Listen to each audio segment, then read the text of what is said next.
İsmim Bayram Ersoy. My name is Ersoy. I'm a mathematics teacher.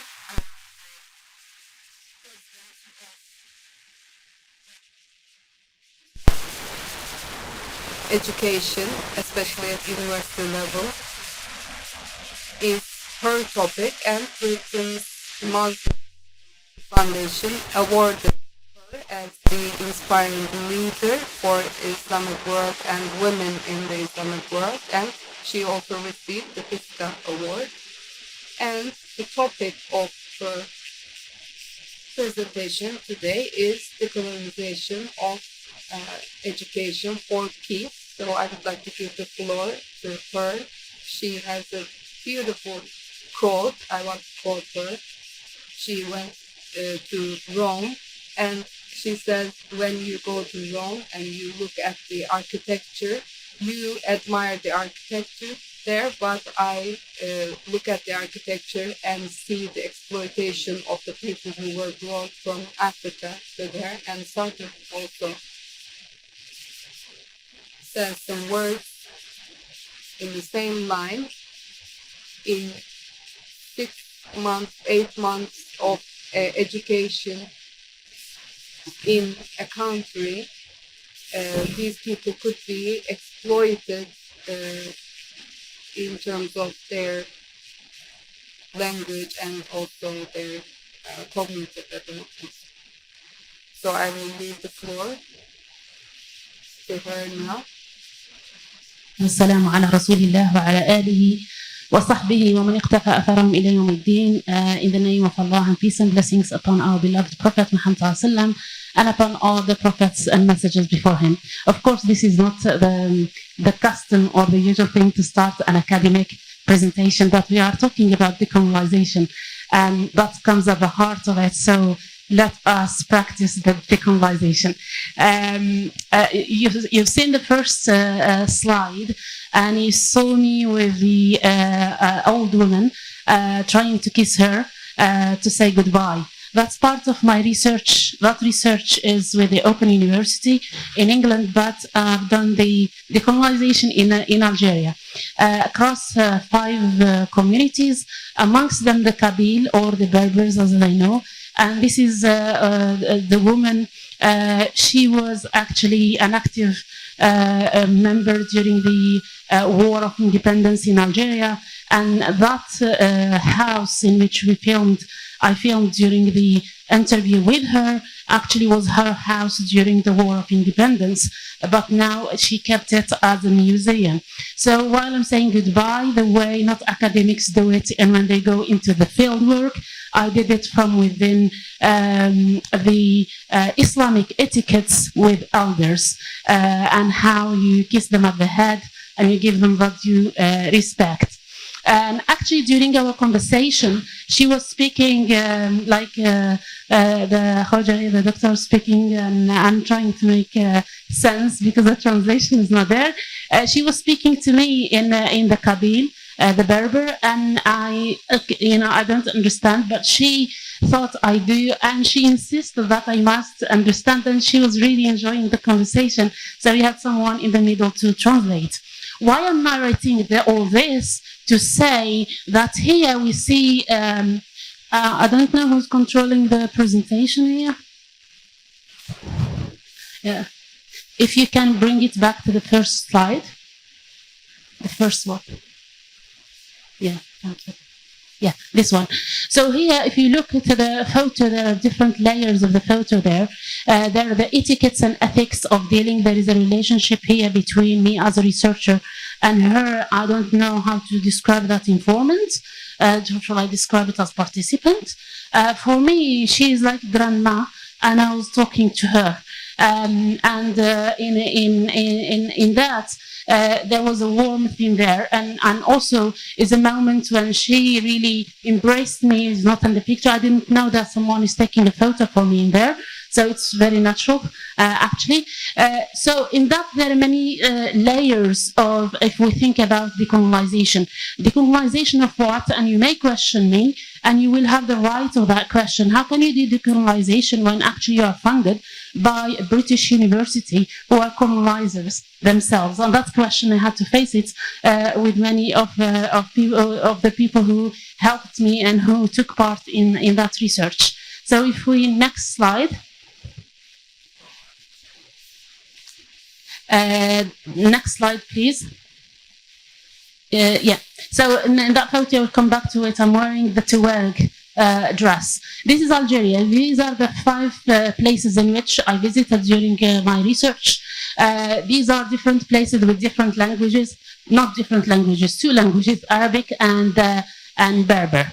And they, I would say Amazigh because I don't like the word Berber, so they prefer the Amazigh. So Amazigh were different dialects. My first time to travel from, I lived in Algeria at the top northeast near Tunisia. So it's my first time in my life. I visited the south, and I visited many countries, but the first time I started to learn about my own country as part of this research. These communities, they speak different languages. So we have Shawiya, we have Bni Mzab, and we have the Qbail, and 3 of them are from Amazigh. If we move to the next slide, please.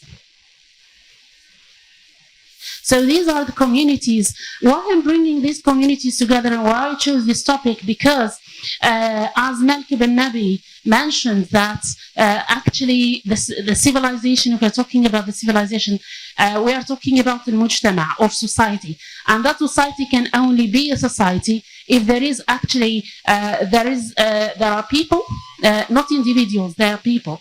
And those people, they have ghaya, they have an aim and goal, and there is a movement towards that.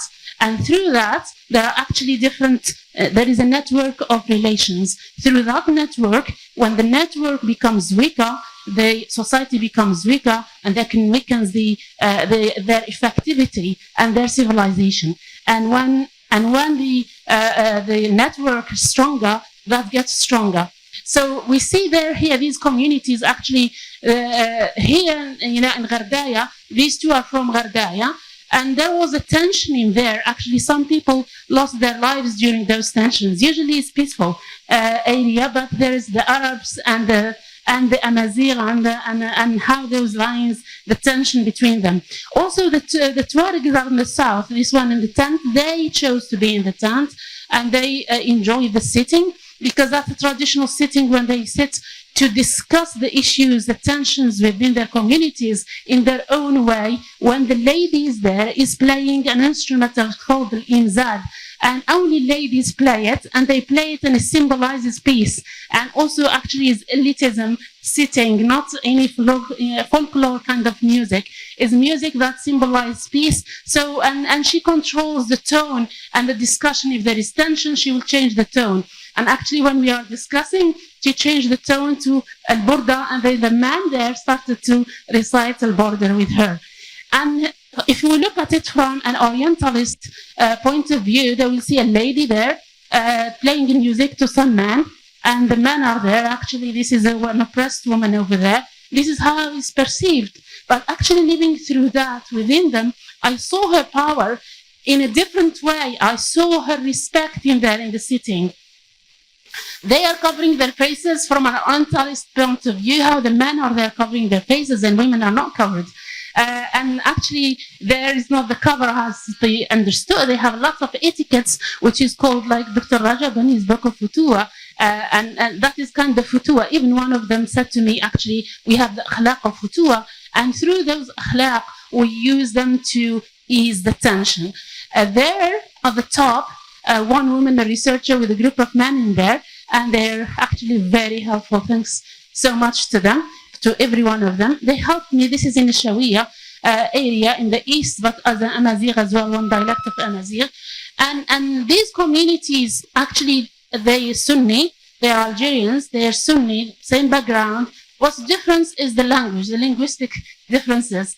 And that language becomes an issue in Algeria. It becomes an ethnicity, even though the race, if they do the DNA in terms of, many of them, they find lots of mix and the same.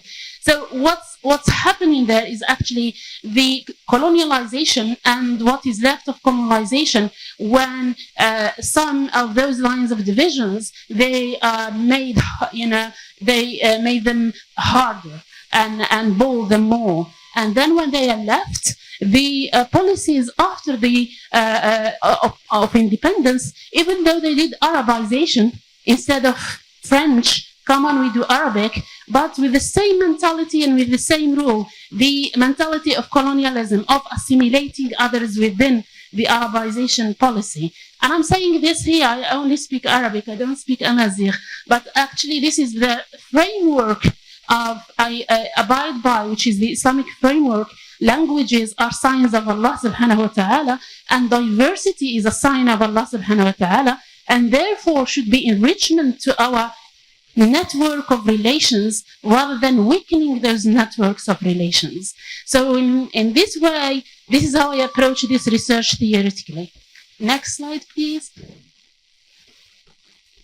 So looking at this, actually this dress for them is very expensive and also it's an honor that they gave it to me to wear it.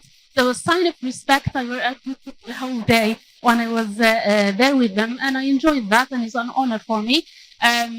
So this is in Tuareg, and really towards the south. Next one, please. So here's the erosion of indigenous education in colonial Algeria. Algeria 132 years of colonization, of fierce assimilation against language, against religion, against divide and rule, against even they start the Berber. France started institutions to the Berber, and these are the Arab, the backward, and we make some people as the elite. But those elite is not to give them the privilege actually to fight against their identity and who they are, and to force them to close the Quranic classes, to close the Arabic classes, to force them into Christian schools. And after colonization, then you find these kind of tensions, they remain. Who's the elite? Who has the rights? Who is the original? Who is the, to live there? Those are with the inferiority sense that we left, and I'm talking here, colonization here is a case study, but also French becomes for elitism, symbolism of elite if you speak French. And that's part of that inferiority, which part of also, that's part of losing the effectiveness of being the person, not the individual, not being a biological creature like an ant or like a bee, or someone who has personality and someone who can make an effectiveness. So that's kind of identity and this kind of feeling inferior to the colonizer. We can see it in many ways. One of the ways that has been touched in other sessions I attended is to bring what is in the colonizers and to think that this will sort out the problem. And actually, as Malik ibn Nabi said, you have dead ideas, but we go and bring killing ideas. So it will not help us. It's actually, we have to work from within to bring back the confidence. And when I say confidence, self-confidence in who we are, what is the history, different approach to the history. History with consciousness of our contributions, consciousness of what unites us, consciousness, yes, of our differences, but how can we invest in those differences? Why Amazigh and Arabic were not a problem before? Ottomans were there for hundreds of years. Why it was not an issue of people fighting with each other because of this? Why now? So what happened? What is new in the situation is actually the race. Playing with the race which was in Europe, bring it back there, which was not an issue. And that kind of lens of looking through race and bringing the tension is something that was not played as such. Because I'm not saying it doesn't exist, but I'm saying as such because we have ألف بين قلوبهم. We have this kind, our relations from an Islamic worldview has ontology. So it's founded, these network of relations have their own ontological and epistemological foundations. Next one, please. They're losing actually their stories and their ethics of peace, saying laws once ruled the tribes in harmony's flow, but foreign cultures came disrupting what we know. In the old ways, the mother nurtured, the father supplies, respect and a shek modesty were the family's guide. He said shek, and I didn't translate it to doubt, because it's here to give the benefit of the doubt, but also his modesty in Tuareg culture. This actually is a poem from the Tuareg. I translated. I tried my best to keep the poetic soul in it. So we have here, next one, please. They have stories. I turned some of those stories actually to animation by sound, so children can use it there on YouTube freely. Those stories that some of these, I was honored sitting with them now, next to them here. They were telling me a story here, for example, about peacemaking, how two men were fighting about the water, and when they came, one of them was going down from the camel. His coat kind of struggled with the camel. The other one stopped, helped him. When he came, the other one was ready. Said, "Not fight you. I cannot fight you. Now, if you wanted to kill me, you would have killed me. But you gave me that chance when you helped me. From my futu akhlaq, I cannot come and kill you." So now these are lost or being lost through these kind of embedded cultural kind of system of ethics that keeping the peace between people. We are losing it because of the colonialized educational system that is borrowed, but we're losing the organic peacemaking within our communities. Next one, please. This one, say rahimahullah, he just passed away 2 weeks ago, like a grandfather. And he also shared with me some of the ways that Shawiya do the peacemaking between them, like the social gathering, like collect efforts in crisis. I'm not here to say the results of the research. I'm here to say what we are losing. Actually, this culture that we are losing here, these ways of organic ways and ethical and unspoken, if we are not consciously looking for it, and if we are not consciously preserving it, then the next generation we have cut off between generations. That's why I put that photo in there. We need to keep that link going, and we need to keep our frameworks. Next one, please. I already covered that. Next one, please. The ontological foundation of relations.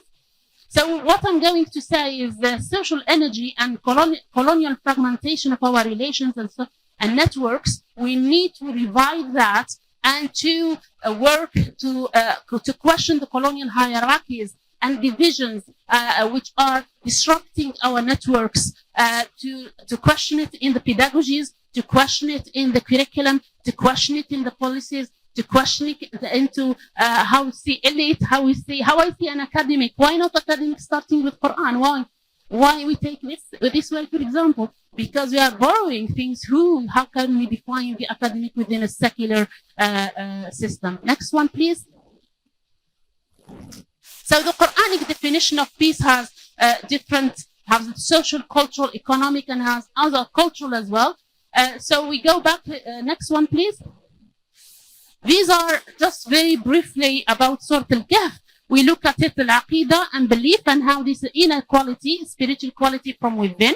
And also we have the epistemological, because we are now having epistemic violence during the assessment, like PISA, for example, like the international examinations. These are assuming that we marginalize our own system of ethics, marginalize our what is important to education, and borrow what is seen as a values and an important way. PISA actually under the organization that Israel is a member of it. So what are they importing to others as values of peace? So these are power, for example, for Dhul Qarnayn. We see the ethics during the Ashab al-Kahf. We see also Dhul Qarnayn, the wise management of resources. We see it in Surah Yusuf as well. Next one, please. So peace here is a holistic framework. If we are looking to peace, we are not looking to peace when we solve the conflict. We are sorting to peace how we live every day. The peace in every day, in the detail, when the neighbor, when they are rich and buy something, they put it in a bag to hide or under their clothes, not to hurt their neighbors because they cannot buy the same and they cannot give them that. These are sentiments of peace which are losing in our cultures, and we have to consciously bring them back. We see in Sort Yusuf peace within the self, peace within to build spiritual resilience, peace within the family relations and networks, peace within the social security, and when you move to Egypt, and peace in economic security as well when he led the country. Next one, please. Yeah, areas of education needing decolonization. I think theoretical frameworks, we have really to question the theories underpinning our education, our pedagogies, our questions, our assessment. Everything we do is actually underpinned. Why I'm not questioning that? What does this say about me as an educator? Why I take this as the standard? We have to really question those issues, the policy and governance as well. How to govern, what are the policies, transforming pedagogies approaches, and then I would say societal revitalization by questioning. We have the people, we have the ideas, we have the things. And these three, we can invest them to build a stronger society, but we can do nothing with them. They will be scattered if we don't work on our networks relations. Thank you so much.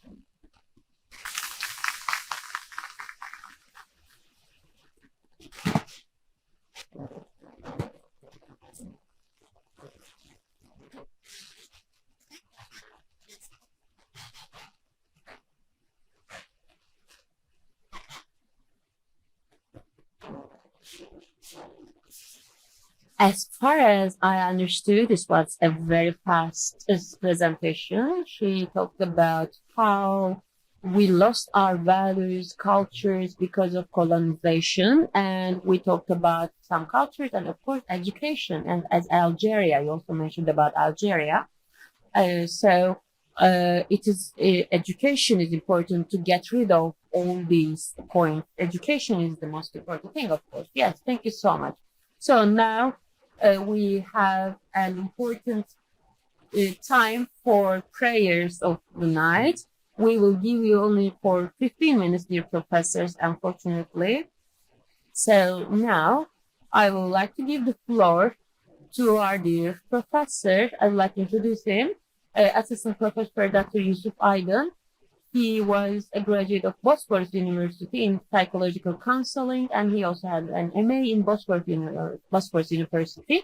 And in Istanbul University, he researched, he worked on a thesis about the higher education relations, and he also worked in Malmö University and editor of Human and Society journal, and he's going to talk about what does university represents and comparison between Western and Islamic world. And of course, when you research something, there are more than 30,000 universities in the world. And in our country, we have 208 universities.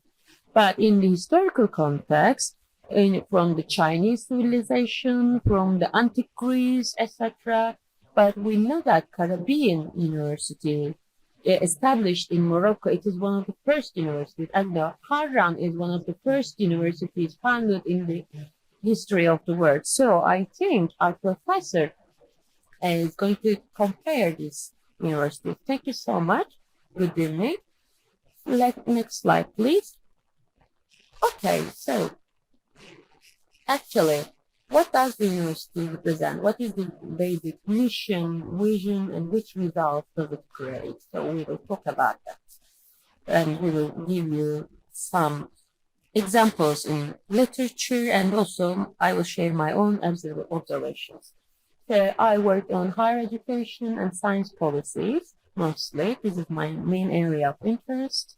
So in a roughly constructed framework, how the university was transformed and which transformation did actually underwent. And so in 800, the first Islam higher education institutionalized. And actually, Islam is actually representing, I think, which brings the first institutional education mentality and institutionalizing, like the madrasas, for example, and also the different higher education levels in the middle or secondary education. Also we had madrasas, which provides education in different levels, and they were started to be shaped. And in these glorious days of Islam, of course, it was seen as a model to Europe. Now today we see American or European university as a model, but in the past, Andalus madrasas, for example, was seen as a model, like the cathedrals or monasteries took as an example, as a role model, and used them as an example. And here, especially, the colleges were founded, of course, and these scholars actually, we call them as community of learning. And it is just like the madrasa system in terms of architectural, in terms of foundations, or based on a foundation, for example. And during 1200 and 1500, Europeans started to establish this university. First, of course, they didn't call these institutions as university, but in time, universitas in Latin, started to show itself. And I also said that, as you know. And in Islam world, they started to expand their secular education institutions. So they say that they call secular like that the education institution which accepts students which are out of the class of religious people. For example, Celal Şengör, now we know, mostly criticizing, of course. In 1200, people established a secular education, he said. But in 1200, these secular institutions were actually a foundation of a church. For example, I examined Oxford University closely, and in its legislation, it says that in one of its colleges, New College, says that if a professor doesn't attend to the morning prayers, you will not give him his lunch. So these were the institutions like that.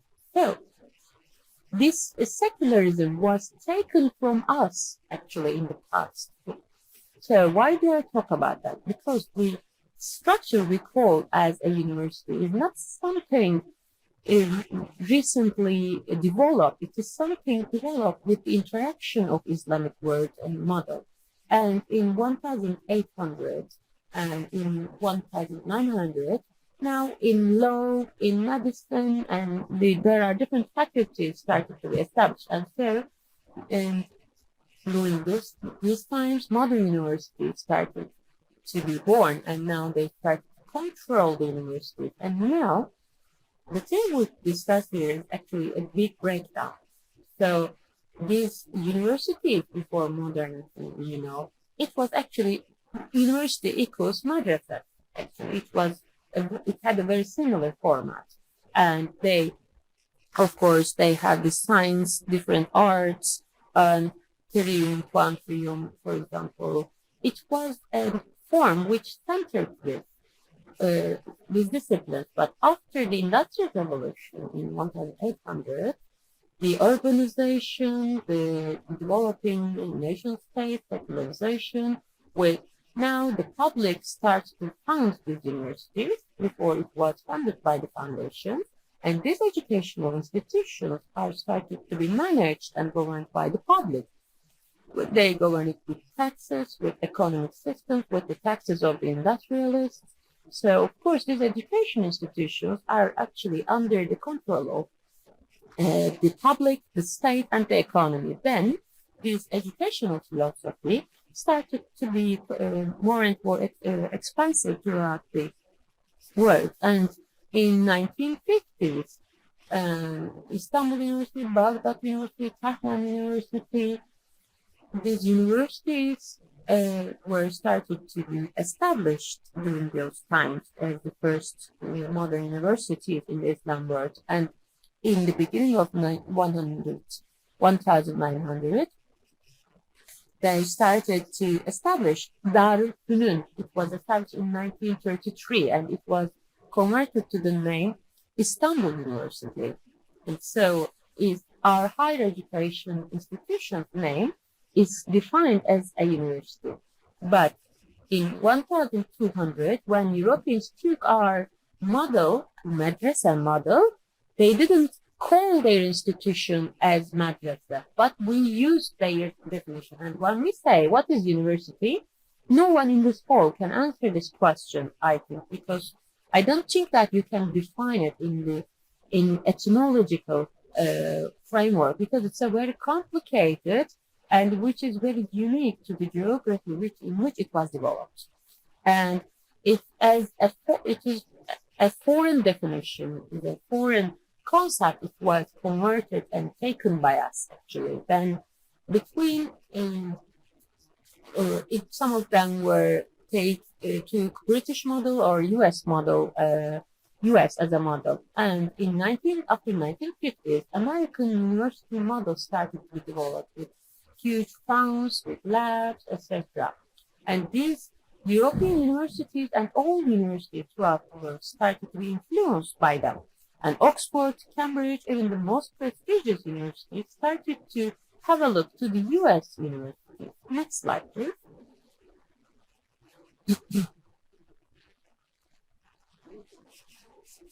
So, the basic features of Islam and Western higher education before modern times and in modern times. Of course, there are a lot of similarities we can see. Let's talk about them. For example, before the modern era, in higher education, our concepts were mostly like we call it Beytül Hikme, we call it Madrasa, we call it Darul Fünun. These concepts are most evolving around the term home, the place which is something is made, it is something defined on the basis of the place. But in the Western university, first they call it a studium generale, then college, then university. So it evolved like that and institutionalized like that. And these universitas, it is actually in basic terms, it is actually the union of teachers, like the chamber of textile industry, for example. Universitas means union, chamber. So the definition comes from here and it roots from here. So universal side, universal knowledge, these are all nonsense. They don't have any historical background. These concepts doesn't have any meaning like that. It just means chamber and union. So the higher education starts in Europe like that. First, in some big capitals, in some big cities, especially the ones which are interacting with the Islam world, with the Crusades, especially in antique Greece, the texts which were read by Islamic intellectuals, the text of Aristotle, they came to big cities and started to give lessons and teach lessons. And they now start to get some conflicts with locals. And then these people started to create some unions and chambers, like students' unions, professor unions, and they have a very expensive conflict, actually. So then, for that reason, they started to establish some unions to protect themselves from the conflicts they have with the locals in the city. This is then the state or the kings or the church started to give them some privileges. Like they say, for example, you can run these inns here, you can run this beer house here, and then get some income from here. So this process started like that. And in the basis, actually, it means actually not about it's about the conflict they have with the people who are reading, teaching, and also to protect the privileges they get from the state or church. And in time, the educational activities in the city was given to this, the educational authority is given to these unions. For example, Oxford University in 1820, Oxford and Cambridge, two universities, they were actually the ones who got the special authority to give higher education. No one was able to establish a university. You have to get a permission from Oxford University, for example, to open a college in the first time. So we're talking about patents, for example, you know, and European and American universities are very successful about intellectual property, you know, so they attach great importance to that. So this is a culture stems from these times. Yes, we do something, but we say that we are doing for the sake of Allah, whoever can use it. This is a culture we do not develop actually. But these madrasas, the films, these are the not the only define. These are the things which is actually declaring where people gathering around. But in the Western world, it's giving references to the property, to the privileges. So then, you know, in Islam, big universities, they have some similarities because they were also governed by a foundation, or they have a co-funding of student and foundation, and it is mostly professor-centered, and it is mostly skill-centered. With that, we have the approval, but they have the privilege, they have the authority. Universitas, ODA, they give the document, they give, as a proof to the education they give for the accreditation, they use this accreditation power. But in us, we just get this from the professor. But in modern times, of course, in university models is try to expand it throughout the world. So we talked about that it is started to be mostly market-based, and it is funded by the state or the public, etc. And then this is a development. They have a similar historical background. They share some values and institutions, but in modern times and modern university, they have a different adventure. For example, between 1800 and 1930, modernity and industrial society started to bloom. And of course, the new work and skills, the new employment demands, the needs for technical education, and of course, the production technologies had innovations, and of course, they were talking about the commercialization of scientific knowledge and what is the mission of university and how the knowledge and knowledge philosophy is taught. So it is mostly related with economy, politics, and in terms of knowledge philosophy, they are actually in line with the developments in the Western world and the need that the higher education is forming their curriculum. And this is also can be called as a metaphor like the school for technicians. And in the next term, 1930 and between 1930 and 1970, after the economic crisis, after post-Keynesian models, these state welfare state models, and these are new economic, socio-economic developments, and they were also reflected to the mission of universities. And of course, they started to discuss quantum philosophy, pragmatism, and also to be something that can be proven wrong. And now the social sciences started to bloom, and then the university started to discuss about providing social justice, expanding social welfare, and then they build it upon the first term, the values of upon the first term. So they actually continue their life with that. And also, it was a technician school, then it started to be a social village, and then the economic crisis, they have a European crisis. And again, neoliberalism, globalization, information economics, and a lot of postmodernist philosophy starts to show itself as stronger, and the epistemological pluralism started to influence now. So when you compare industry, university researches about markets and interdisciplinary research being more and more prominent, and these developments, as you can see, it is followed in the 2000s with digitalization, and all these developments, economical, political developments, and the knowledge and science philosophy actually redefines this role of the universities again and again, or upon the basic definitions, there are some things that are added. And if we move on to the next slide, we have on the agenda of universities, whether it's in our Turkish universities or in other Arabic countries or Islamic countries, we talk about the entrepreneurship, creating sources, and being in the list or ranks in the global list. So digitalization, these are common issues, common agenda topics for universities in all around the world. But these types of agendas, if you look at it, the economical, political, or the knowledge and science and philosophy, were the sources of these agenda topics.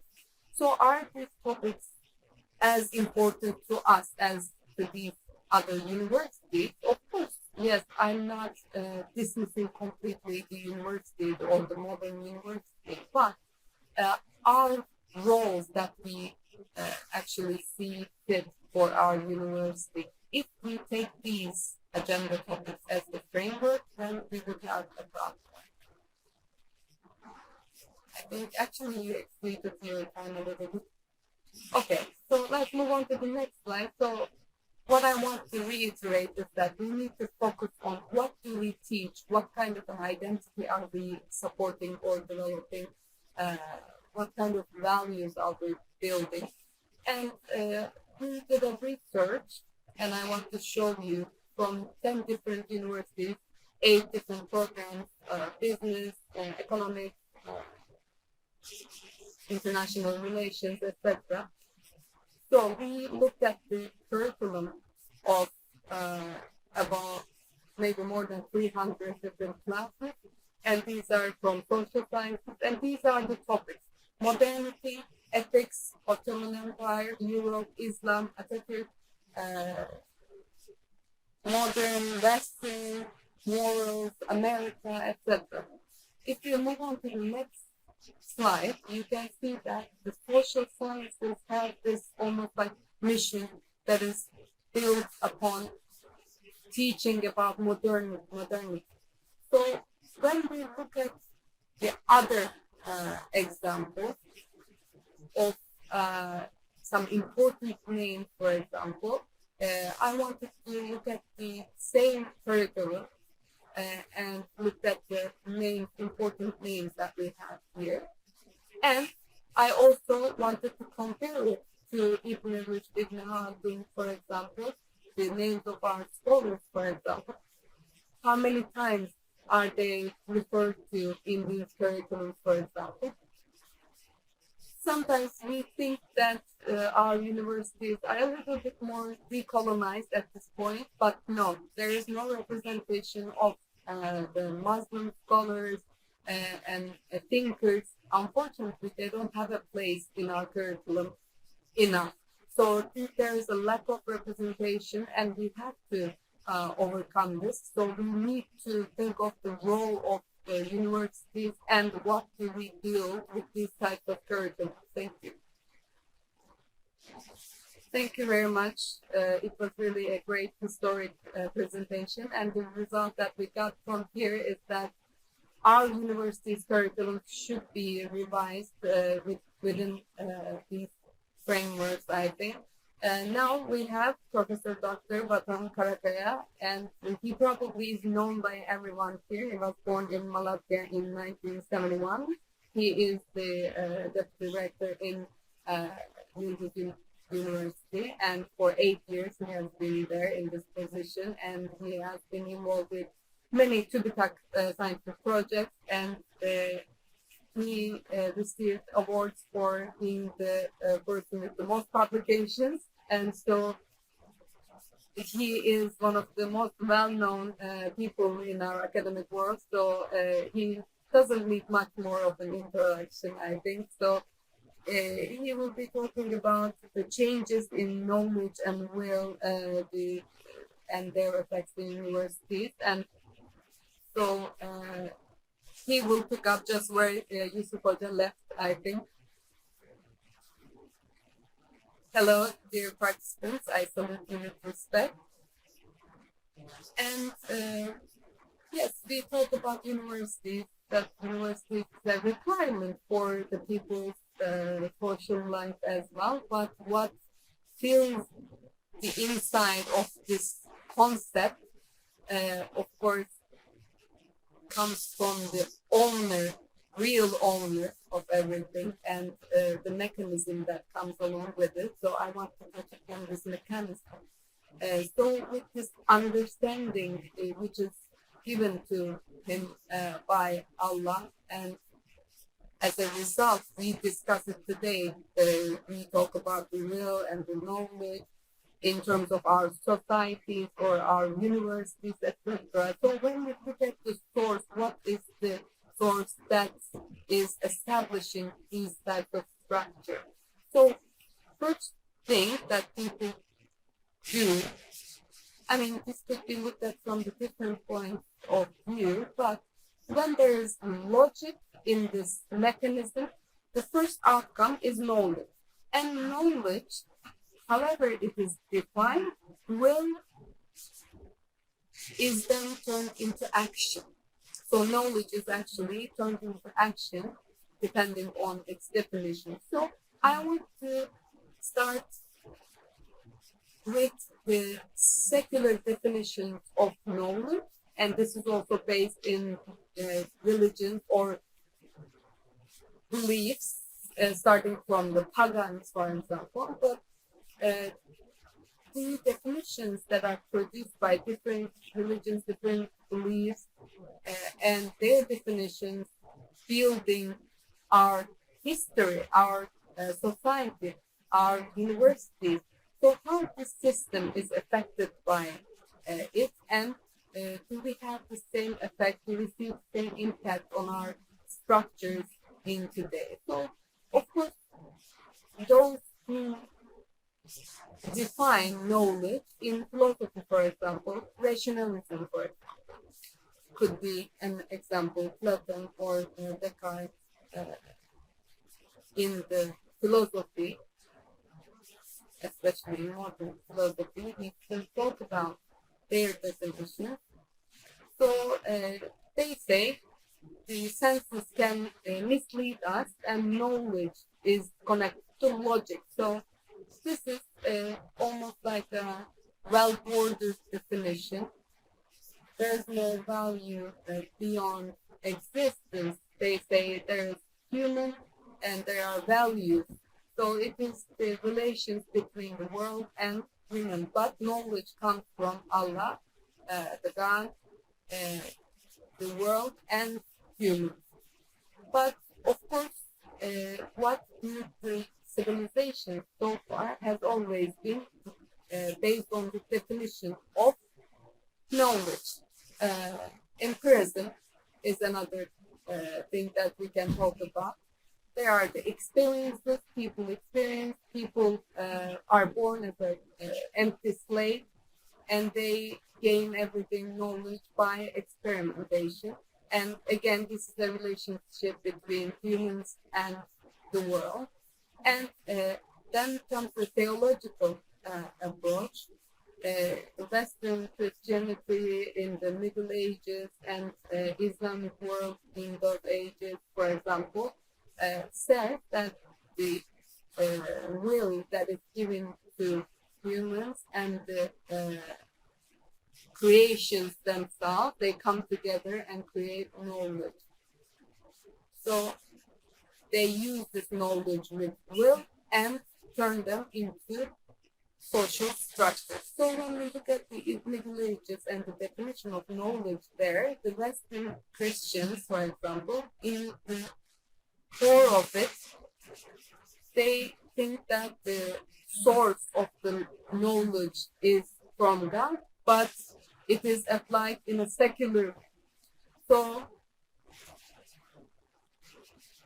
the ancient Greece, Hellenistic culture, and Abrahamic tradition synthesis.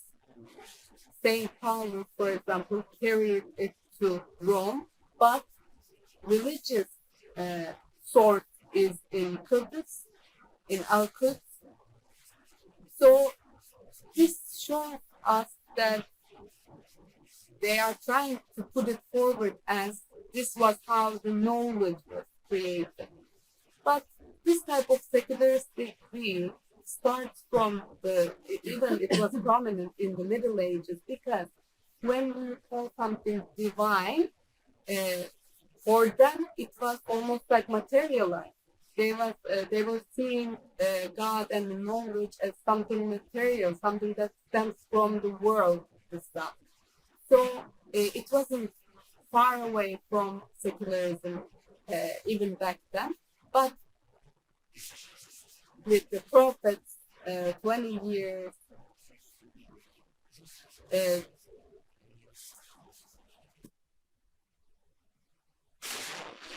all the practices that came along with the words of the prophet as well, with the revelations, divine revelations, showing us the source of the real knowledge. This actually is the source of everything that we should take, because it starts from Makkah, for example. After this process in Makkah, we can see that knowledge, we have to underline this. So this is my opinion. Spirit and the religion is, after a point, one for us. And if it's away from the divine, it became secular after it was destroyed, after it was damaged.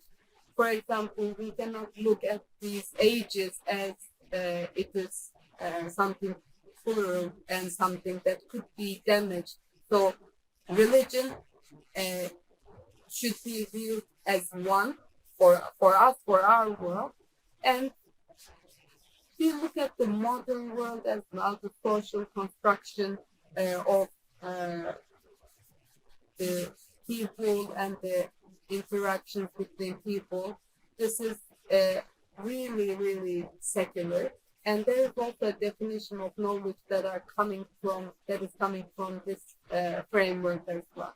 So when we look at the divine revelation in the Middle Ages, for example, everything apart from those, everything becomes about human and object. So knowledge intrinsically becomes something of an object itself. So what kind of a relationship is there between will and knowledge? Knowledge guides will, and will creates action using knowledge. There is a great saying, you have to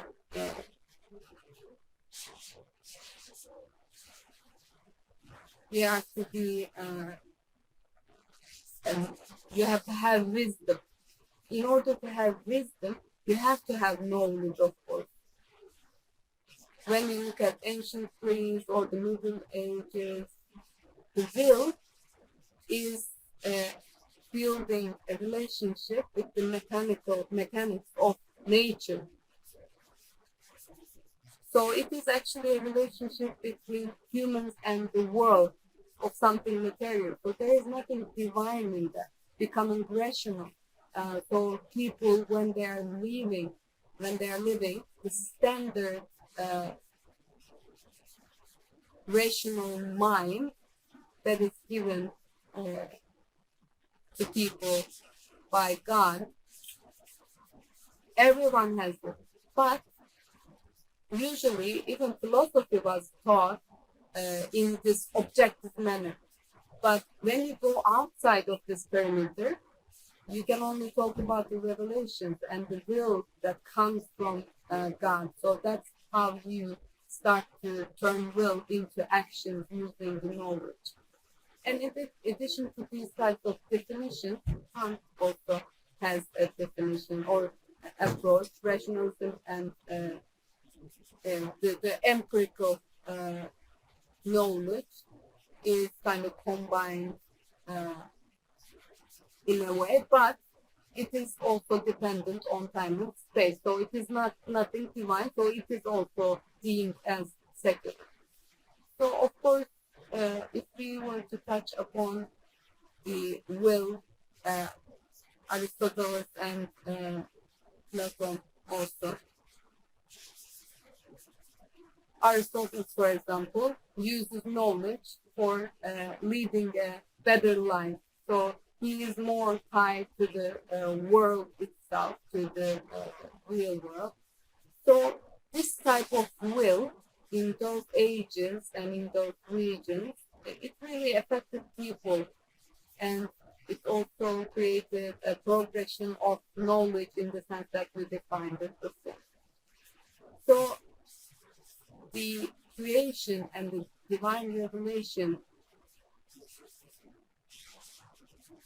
when we think of them as the sources of knowledge, we also have to talk about God's will. So you have the responsibility to think about God's will. So you think about an existence, you have to consider, you have to ask the question of existence. Whoever asks this question about existence, you have to search for knowledge.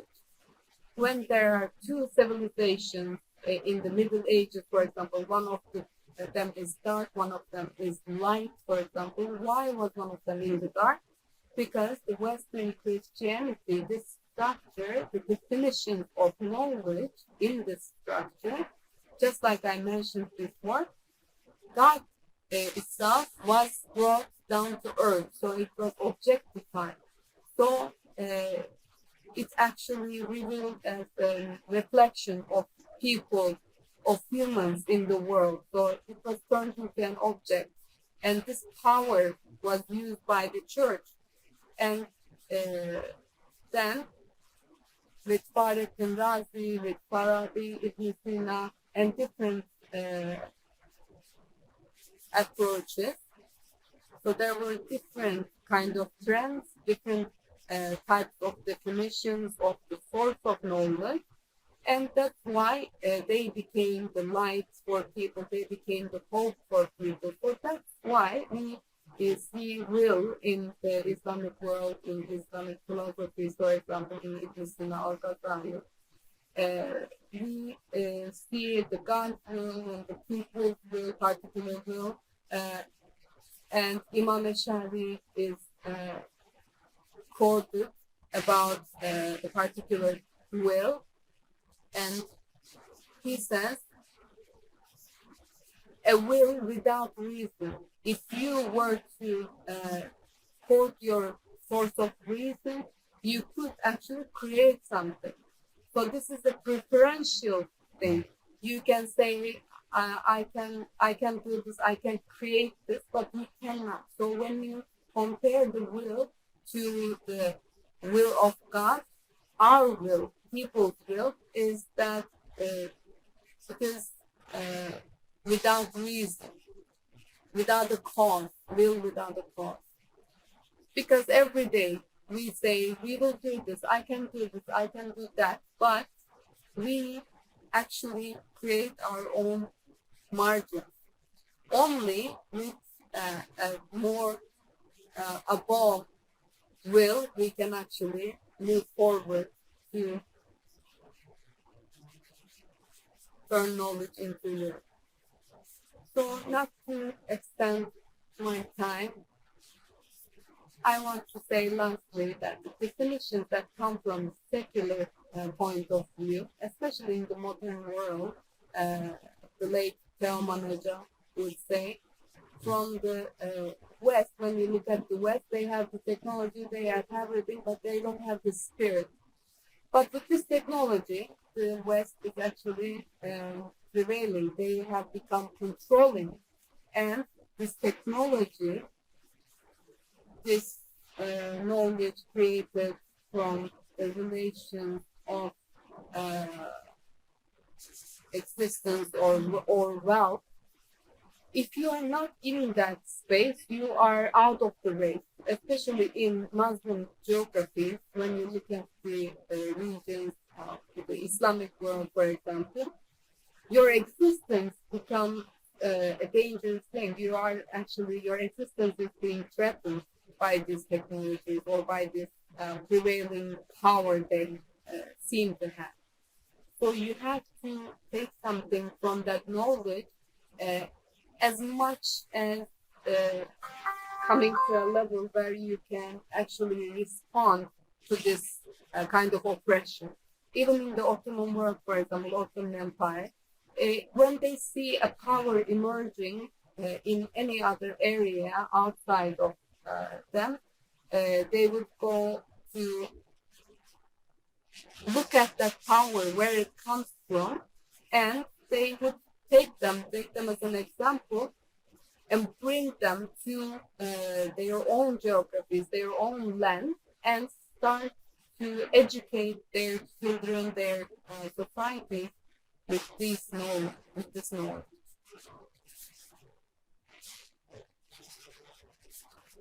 I was worried that it's the time for the evening prayer. I have about 7 minutes. No, you have only 1 minute.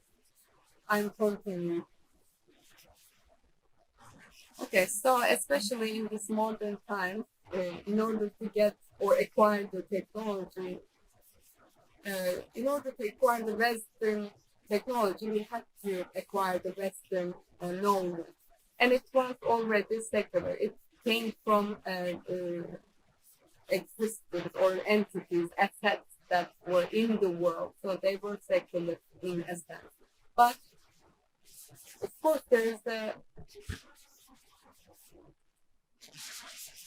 you have to export secular knowledge, and these people here, for example, in our world, they are looking at the West and they think that, well, in order to be like them, I have to change myself. So in order to change ourselves, we change the essence of the knowledge that we have. We made it more about the world. We made it more secular. And we wanted to reach the technology by this knowledge, but we have only worked on the outside, on the technology, on the things that are related to the world, but we forgot about our values. We need to teach about morals, but in our institutions of education, we don't have anything about morals. We have all the technical or all the technical education or training, yes, and people are really willing to do everything to become skillful or learn everything about the technical issues or to get these technical skills, but being educated and being a good person equal to getting an education, actually. But now it is equal to being specialized in a certain technical skill, for example. And it doesn't require any morals. It doesn't require anything that is related to value. So we need to redefine this equation between being a good person, between being a good human being, with also having the right morals and the right values. So that is how I conclude my words. Thank you very much. Thank you. We have some questions, I think. So the source of knowledge is God, universe, and human. Yes, we know that there are multiple results coming from out of these models, like social reconstructivism, etc. So if you want to take a lesson, of course, in this current situation, secular knowledge, and there is a thing about being far away from metaphysics, as they say in secular knowledge. But we need a new curriculum which also needs to focus on the morality lessons. We just have very small questions. If you want, please ask your questions.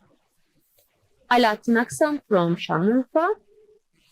Thank you so much for your precious contributions, dear professor. It was very enlightening. And I also would like to discuss about the elimination of spirit, of soul in the knowledge. And I think we need to speak up, and our transformation needs to start with words, because these words are actually emptied by different notations, and words are creating boundaries in our mind. For example, we say education, but education comes from the etymology, means to bend in Turkish. But it's not only about educating someone. We need to also make them gain some good morals. And of course, knowledge is something about teaching, or something about only teaching knowledge, only to know, but how you apply it to your life. It is something we have to discuss. So for order, we also think about knowledge and order. I have to think, because we have to be people with knowledge. So what do you think about that? Okay, I can answer it maybe. Yes. Yesterday, people also talked about changing some of the words we use. But the people sometimes use it very widely, you know. How do we call knowledge? We call it knowledge, we call it reason, but about after which processes we got these definitions. We have to think about it. Like Imam Ghazali, he defined, for example, the virtue, something about virtue is something which you equip knowledge with virtue, and you have to create boundaries with the anger and continue with justice. The person who make it, all of these processes, undergo all of these processes, is the man of virtue. He said that our kids should be people of virtue, but I also don't know it deeply, because being a man of reason is something about the contact with person, with God, to get this virtue. So if all your curriculum is secular, of course you cannot get this reason. Of course, we have to start the order, and then we can talk about the people who have the culture and wisdom. About the concepts, I think this is a key point I added towards the end of my presentation because of the time cut it off. I think this is a crucial thing to think about, because the concepts that we use, they shape the type of relations that we have, and that affects the networking between the people, the ideas, and the things that we invest to build our societies and move forward in the haraka, in the movement. So, for example, I give a tangible kind of example. If I look at the marriage contract as a transactional, purely transactional, then economical, then in this way I will deal with it completely different.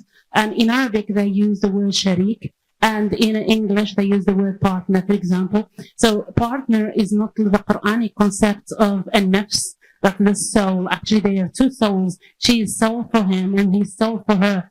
Also, we have the concept of sakina, which tranquility, and I'm talking about peace. So there is a relationship is more than transactional. Yes, there is, the transaction is there, but transaction is not at the level of the body as only, or the level of economy only. It's not only the material. And I go back here to the methodology of our scholars and the classical ones, when they have maratib al-wujud, which Dr. Rajab, Professor Rajab, conceptualized it in English as multiplexity. So the multiplexity of being and the multiplexity of knowing and the multiplexity of methodology, and that will come with it multiplexity of ethnics and other things. When we study, for example, as a social scientist, when I go and study, I have to look through it I cannot, that comes back to the neutrality. So if I am studying a family relationship and I looked at it through I ignored their soul,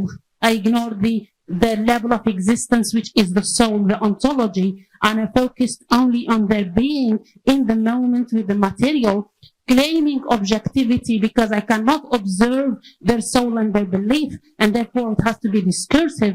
Actually, am I neutral here? Am I missing? They're actually interpreting their world through my lens of my world.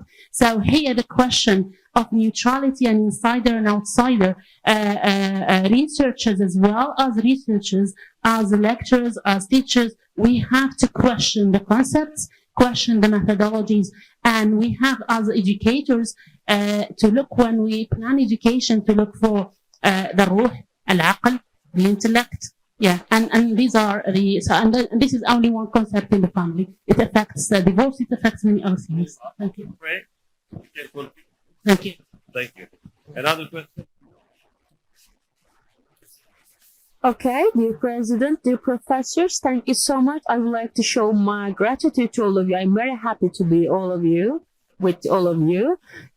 For your last words, I would like to wrap it up. As a national education manager in a province, I actually read your book 3 times, and when I know that morality can be provided by education, because you said that, yes, we do not include morality and ethics in our curriculum, but we have to do it. So if we apply Turkish century Maharif model, I think we can give this morality, virtue to our generations, I think. And maybe you heard of it, and what do you think about that? Maybe you have heard of Maharif model. I can give you.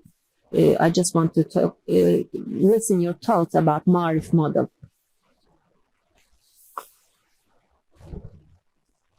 Okay. Maharif model is actually has the claim that I focus on the man of virtue, and I would like to grow people of virtue, and it gives a lot of details about that, and I hope it will have a lot of contributions with the programs.